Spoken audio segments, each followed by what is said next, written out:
Assalamualaikum warahmatullahi wabarakatuh.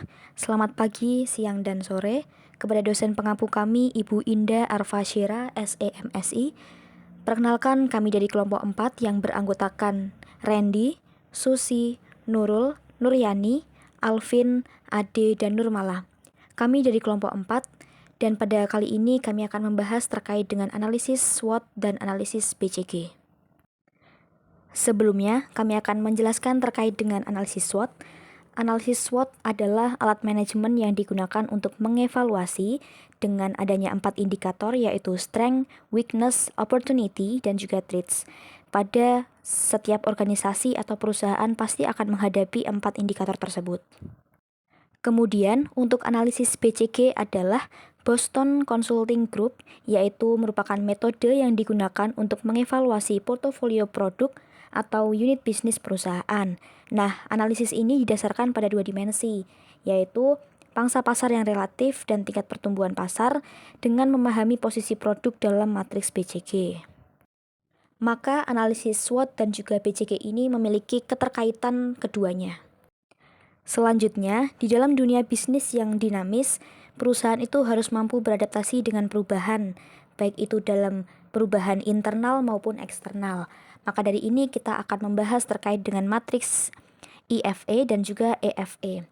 Untuk matriks IFE ini adalah Internal Factor Evaluation, yaitu matriks IFE ini digunakan untuk menilai faktor internal organisasi, seperti kekuatan dan juga kelemahan. Untuk SWOT berarti itu masuk dalam strength dan juga weakness, kemudian terkait dengan sumber daya, kapabilitas, dan juga aktivitas operasional. Sedangkan untuk matriks EV atau External Factor Evaluation, matriks EV ini digunakan untuk mengevaluasi faktor eksternal yang mempengaruhi organisasi, termasuk peluang dan juga ancaman atau opportunity dan juga threats yang berasal dari lingkungan eksternal seperti dari pangsa pasar, kemudian adanya kompetisi, kemudian adanya teknologi yang selalu berkembang, dan juga adanya regulasi yang selalu diperbarui oleh negara tentunya. Kemudian untuk perhitungan IV dan EV pada kelompok kami, di sini kami menggunakan indikator SWOT, yaitu terkait dengan strategi pemasaran Ravan Bakery. Untuk indikator strengths atau kekuatannya ini, yaitu kualitas produk, cita rasa unik, lokasi strategik, dan juga pelayanan pelanggan. Kemudian untuk indikator weakness atau kelemahannya kami mengambil terkait dengan skala operasi, kemudian keterbatasan distribusi, sumber daya pemasaran, dan juga terkait dengan harga.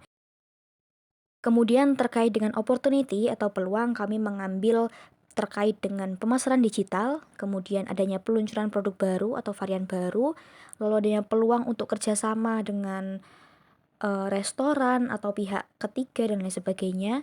Kemudian adanya ekspansi pasar, yaitu memperluas lokasi strategis untuk jangka panjang bisnis ini. Kemudian yang keempat adalah threats atau ancaman. Di sini terkait dengan persaingan ketat, kemudian adanya perubahan selera pasar akan konsumennya, kemudian adanya biaya produksi yang semakin naik dan juga mengurangi laba kita, dan juga terkait dengan krisis ekonomi. Lalu untuk contoh permasalahan ini kami ambil narasumber ada 6, yaitu yang pertama direktur atau pemilik usahanya, yang kedua manajer pemasarannya, yang ketiga staf penjualan, yang keempat konsumen tetap, yang kelima konsumen baru, dan yang keenam adalah mitra bisnis.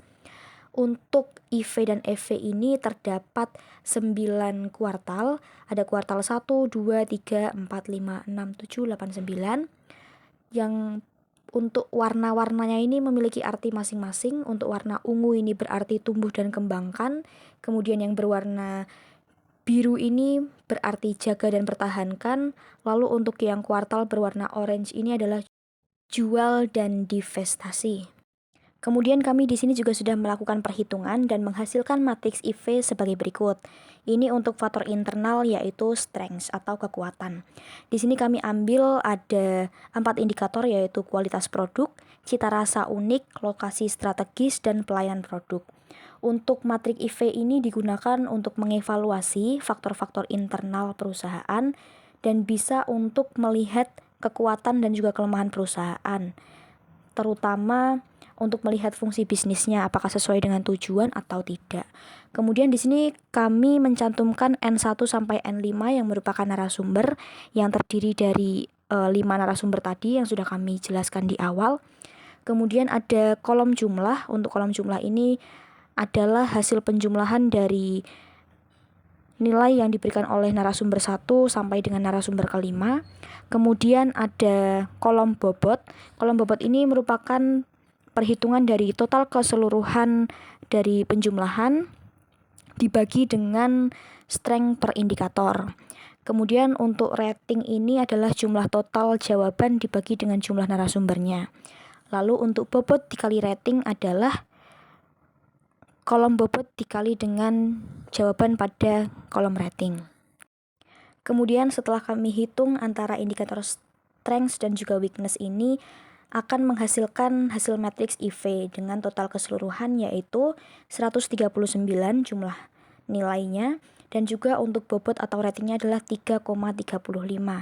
Nah, untuk nilai 3,35 ini pada tabel IV sesuai dengan kuartalnya, berarti ia memiliki penempatan di kuartal 1 yang berwarna ungu dengan nomor kuartal 1 yang berarti tumbuh dan kembangkan. Jadi untuk bisnisnya ini harus selalu dikembangkan dan harus selalu ditumbuhkan. Oke, selanjutnya kita masuk ke hasil perhitungan dari matriks EV yang berfungsi untuk mengevaluasi faktor eksternal yang mempengaruhi kegiatan organisasi atau perusahaannya. Nah, di sini ada opportunity dan juga threats. Untuk opportunity adalah peluang dan juga threats-nya adalah ancaman. Untuk opportunity di sini kita menggunakan 5 indikator, ada pemasaran digital, produk baru, kerjasama, harga, dan juga ekspansi pasar. Dengan narasumber juga ada 5, kemudian mendapatkan nilai bobot dikali rating adalah 1,86. Selanjutnya di sini adalah hasil matriks dari EV yang berfaktor indikatornya itu adalah faktor eksternalnya adalah threats atau ancaman dengan indikator ada 4, yaitu persaingan ketat, perubahan selera pasar baru, biaya produksi, dan juga krisis ekonomi. Dari perhitungan matriks EV ini antara peluang dan juga ancaman ini menghasilkan nilai bobot atau bobot dikali rating adalah 2,77. Nah, untuk nilai 2,77 ini berada pada kuadran 6 yang menghasilkan keterangan yaitu sedang. Maka di kuadran 6 berwarna orange adalah jual dan divestasi. Nah, dari hal tersebut maka kita diminta untuk selalu mengembangkan produk bisnis kita supaya menjadi produk yang bisa diterima oleh masyarakat banyak dan juga bisa meningkatkan laba kita, seperti itu. Untuk kegiatan eksternalnya terkait dengan lingkungan luar, baik itu lingkungan makro ataupun mikro, seperti itu. Baik, berikut pemaparan yang bisa kami sampaikan terkait dengan analisis SWOT dan analisis BCG. Kami dari kelompok 4. Mohon maaf bila ada salah kata dan pemaparan. Semoga bermanfaat bagi kita semua. Wassalamualaikum warahmatullahi wabarakatuh. Terima kasih.